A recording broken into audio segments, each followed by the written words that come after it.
کہ آج کل ہمارے ماحول میں جب کوئی حاجت پیش آتی ہے یا کوئی مشکل پیش آتی ہے تو لوگ تعویذ گنڈے کے فکر میں ضرور پڑتے ہیں کہ کوئی تعویذ بتا دو یا دے دو اس کام کے لیے. تو وہ تعویذ کی فکر زیادہ ہوتی ہے اور اللہ تعالیٰ کی طرف رجوع کر کے نماز حاجت پڑھ کر دعا کرنے کو کچھ سمجھتے ہی نہیں. حالانکہ جو حضور اقدس صلی اللہ علیہ وسلم سے طریقہ ثابت ہے وہ یہ ہے کہ 2 رکعت پڑھو، اللہ تبارک و تعالیٰ کی بارگاہ میں دعا کرو. یہ سب سے زیادہ مؤثر طریقہ ہے. اس میں ثواب بھی ہے، اس میں اللہ تعالیٰ کی طرف رجوع کرنے کا فائدہ بھی ہے اور ساتھ ساتھ مؤثر بھی سب سے زیادہ ہے. تعویذ گنڈے ہر چیز سے زیادہ مؤثر ہے، لیکن ہمارے معاشرے میں تعویذ گنڈے کو سب سے زیادہ مؤثر سمجھ لیا گیا اور لوگوں میں یہ بات بیٹھ گئی کہ بھائی ہر چیز کے لیے کوئی نہ کوئی تعویذ ہونا چاہیے، ہر چیز کے لیے تعویذ ہونی چاہیے. کوئی فلاں چیز کا تعویذ دے دو، فلاں چیز کا تعویذ دے دو، فلاں چیز کا تعویذ دے دو. یہاں تک کہ حضرت تھانوی رحمۃ اللہ علیہ فرماتے ہیں کہ ایک عورت آئی اور آ کے اس کو سر ہو گئی کہ جی میری مانگ صحیح نہیں نکلتی، ٹیڑھی نکلتی ہے. جب میں بال بناتی ہوں، کنگھی کرتی ہوں تو مانگ سیدھی نہیں نکلتی، تو کوئی ایسا تعویذ دے دو کہ مانگ سیدھی نکلا کرے. انہوں نے کہا بھائی ایسے اس کا کوئی تعویذ نہیں جی، کوئی تعویذ دے دو، آپ تو عالم آدمی ہو اور کوئی تعویذ دے دو. لوگ یہ سمجھتے ہیں کہ عالم جو ہوتا ہے وہ سارا علم دین جو پڑھتا ہے وہ سارا تعویذ گنڈے کے لیے پڑھتا ہے، تو اس کو اگر تعویذ گنڈے نہیں آتے تو وہ عالم ہی نہیں. تو سارے علم جو ہے وہ آج کل لوگوں کے ذہن میں منحصر ہو گیا ہے، خاص طور سے خواتین کے ذہن میں، کہ اگر یہ عالم ہے تو ضرور کوئی نہ کوئی تعویذ نکالے گا اور ایسا دے گا کہ جس سے میرا مقصد حل ہو جائے. تو خوب سمجھ لیجئے کہ ساری زندگی نبی کریم صلی اللہ علیہ وسلم نے ایک تعویذ نہیں دیا کسی کو. حضور اقدس صلی اللہ علیہ وسلم نے ساری زندگی کبھی کسی کو ایک تعویذ نہیں دیا. ہاں جھاڑ پھونک کی ہے کبھی کبھی، کیونکہ قرآن نے کہا قل، کہو، زبان سے کہو. تو جھاڑ پھونک کی ہے. بعض اوقات بیماروں پر جھاڑ دیا. اللہم رب الناس اذھب الباس واشف انت الشافی لا شفاء الا شفاؤک پڑھ کے دم کر دیا. فرمایا اسأل اللہ العظیم رب العرش العظیم ان یشفیک، یہ کہہ کے دم کر دیا. اور اس طرح کے بہت سے جو ذکر ہیں وہ پڑھ کر دم کرنا تو حضور اقدس صلی اللہ علیہ وسلم سے ثابت ہے، آپ نے کیا ہے. اور وہ بات کیا ہے کہ وہ بھی دعائیں ہیں.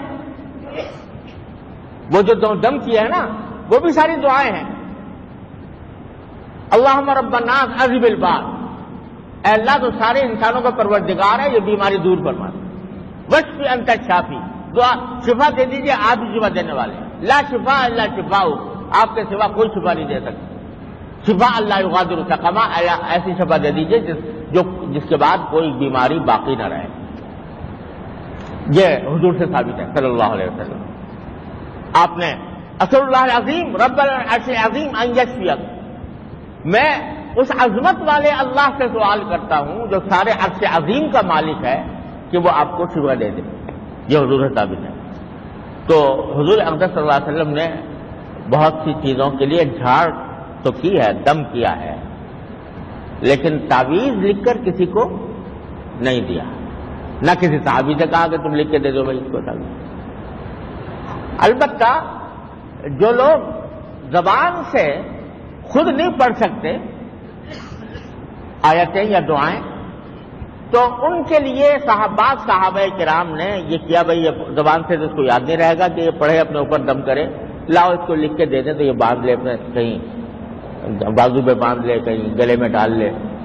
یہ بات صحابہ سے منقول ہے، لہذا وہ ناجائز نہیں ہے. قرآنی آیات کا تعویذ اگر کوئی آدمی گلے میں ڈال لے ناجائز نہیں ہے، لیکن یہ بھی سمجھ لیں کہ وہی تعویذ جائز ہے جس میں یا تو قرآن کریم کی آیات ہو یا اس میں کوئی دعا ہو، ذکر ہو، معنی اس کے سمجھ میں آتے ہو۔ ایسے تعویذ جن کے اوپر کوئی ایسی بات لکھی ہوئی ہو جس کا مطلب ہی سمجھ میں نہیں آتا، وہ حرام ہے، ایسا تعویذ وہ ناجائز ہے۔ اگر اس میں کوئی ایسی عبارت لکھی ہوئی ہے، ایسی بات لکھی ہوئی ہے جس کا مطلب ہی سمجھ میں نہیں آ رہا، تو ایسا تعویذ استعمال کرنا ناجائز ہے۔ بعض تعویذ ایسے ہوتے ہیں جس میں غیر اللہ سے مدد مانگی جاتی ہے، اللہ کے علاوہ کسی سے، اللہ بچائے، وہ چاہے نبی ہو، چاہے ولی ہو، چاہے کتنا بڑا بزرگ ہو، اللہ کے سوا کسی سے مراد نہیں مانگی جاتی، اور وہ شرک کے قریب انسان کو پہنچا دیتی ہے۔ ایسے تعویذ بالکل حرام ہیں، شرک کے قریب پہنچا دیتے ہیں انسان کو۔ اسی لیے فقہاء کرام نے فرمایا کہ اگر تعویذ میں کوئی ایسی زبان لکھی ہوئی ہے جو ہم سے آپ سمجھتے نہیں ہیں، تو کیا پتا کہ اس میں کوئی غیر اللہ سے مدد مانگ لی گئی ہو، کوئی شرکیہ کلمہ اس کے اندر موجود ہو، اس واسطے ایسا تعویذ استعمال کرنا بالکل جائز نہیں۔ ہاں جائز کیا ہے کہ بھئی قرآن کریم کی آیات ہیں، ان کو بھی ادب کے ساتھ اگر استعمال کیا جائے، یا کوئی ذکر ہے اللہ تبارک و تعالیٰ کا، یا کوئی دعا ہے اور تعویذ میں لکھ دی گئی ہے، تو وہ جائز ہے، جائز ہے، لیکن نہ ثواب ہے اس میں کوئی۔ لوگ سمجھتے ہیں کہ جو لوگ یہ تعویذ گنڈے کرتے ہیں تو اس کا یہ روحانی علاج ہے، اس کا نام روحانی علاج رکھا ہوا ہے۔ کوئی روحانی وانی علاج نہیں ہے، وہ ایسا علاج ہے جیسے کہ آپ حکیم کے پاس گئے، ڈاکٹر کے پاس گئے، ہومیوپیتھی کے پاس گئے، ایسے ہی کسی عامل کے پاس چلے گئے۔ روحانی علاج کو کہنا ہی غلط ہے، وہ بھی جسمانی علاج، اور اس میں نہ کوئی فضیلت ہے، نہ کوئی ثواب ہے، نہ کوئی تقدس اس سے وابستہ ہے، بس ایک جائز کام ہے۔ اور یہ بھی سمجھ لیں کہ اگر کسی خاص مقصد کے لیے آدمی قرآن کی آیت اس لیے پڑھتا ہے کہ یہ پڑھ کے میری بیماری دور ہو جائے، میرا قرضہ ادا ہو جائے، مجھے روزگار مل جائے، میری اولاد ہو جائے، تو تلاوت کا ثواب اس میں نہیں ملتا۔ وہ ٹھیک ہے جائز ہے، لیکن تلاوت کا ثواب اس وقت ملتا ہے جب خالص اللہ کے لیے پڑھے، اللہ کے لیے پڑھے گا، تلاوت کرے گا تو ثواب ملے گا۔ لیکن اگر وہ اپنے کسی ذاتی مقصد کے لیے کر رہا ہے تو ثواب نہیں۔ ہاں جائز ہے، کوئی گناہ بھی نہیں۔ تو بھائی یہ غلط فہمیاں ہمارے معاشرے میں پھیلی ہوئی ہے کہ جو طریقہ اللہ نے بتایا قل اعوذ برب الناس، اور جو طریقہ نبی کریم صلی اللہ علیہ وسلم نے بتایا کہ دعا کرو اللہ تعالیٰ سے، دعا کی ایسی چیز ہے کہ اگر دنیاوی مقصد کے لیے بھی کر رہے ہو اس پر بھی ثواب ہے۔ اگر کہو یا اللہ میرا قرضہ ادا کرا دیجئے، یا اللہ مجھے روزگار دلوا دیجئے، یا اللہ مجھے اولاد اچھی دے دیجئے، یا اللہ مجھے بیماری سے شفا دے دیجئے، مانگ رہے ہو اپنے لیے، لیکن ہر دعا پر اللہ تعالیٰ کے ہاں ثواب لکھا جا رہا ہے، عبادت ہے۔ لیکن تعویذ گنڈے میں کوئی عبادت نہیں ہے، نہ اس کے اوپر کوئی ثواب ہے۔ ہاں جائز ہے، جیسے اور علاج کرتے ہو یہ بھی علاج ہے۔ تو اب ہو یہ رہا ہے ہمارے معاشرے میں کہ ہر چیز کا حل جو ہے وہ تعویذ گنڈے کی سے حاصل کرنے کی کوشش کی جاتی ہے، اور جو تعویذ گنڈا دے وہ بہت بڑا عالم ہے، اور وہ بہت بڑا پیر ہے، اور اگر کوئی نہ دے تو سمجھے جی اس سے تو زندگی برباد کر دی، کچھ پڑھا لکھا ہی نہیں۔ حضرت گنگوئی رحمۃ اللہ علیہ فرماتے ہیں کہ ایک شخص آیا میرے پاس، آ کے کہنے لگا جی مجھے تعویذ دے دو فلاں چیز کا۔ حضرت نے بھائی مجھے نہیں آتا اس کا کوئی تعویذ، میں دعا کروں گا تیرے، کہنا جی تعویذ دو۔ تو حضرت نے کہا بھائی کیا کروں، مجھے دعا میں کروں گا، دعا آتی ہے، تعویذ نہیں آتا مجھے۔ وہ پیچھے ہی پڑ گیا، دیہاتی آدمی تھا۔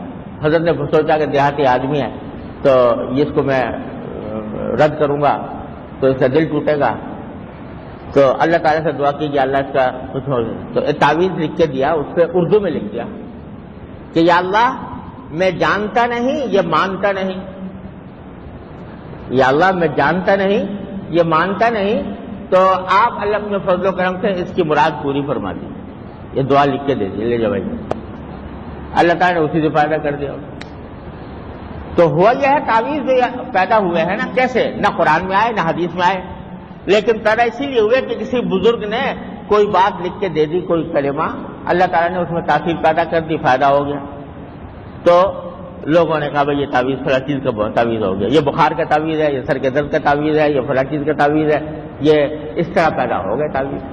لیکن اصل بات یہ ہے کہ جب کبھی انسان کو کوئی حاجت, کوئی مشکل, کوئی پریشانی پیش آئے, تو جو طریقہ قرآن نے بتایا, جو نبی کریم سرور عالم صلی اللہ علیہ وسلم نے بتایا, اس کی طرف زیادہ توجہ دو اور اس کو زیادہ اہم سمجھو, اس کو زیادہ مؤثر سمجھو, اور دوسری چیزوں کو اس کے مقابلے میں کمتر سمجھو.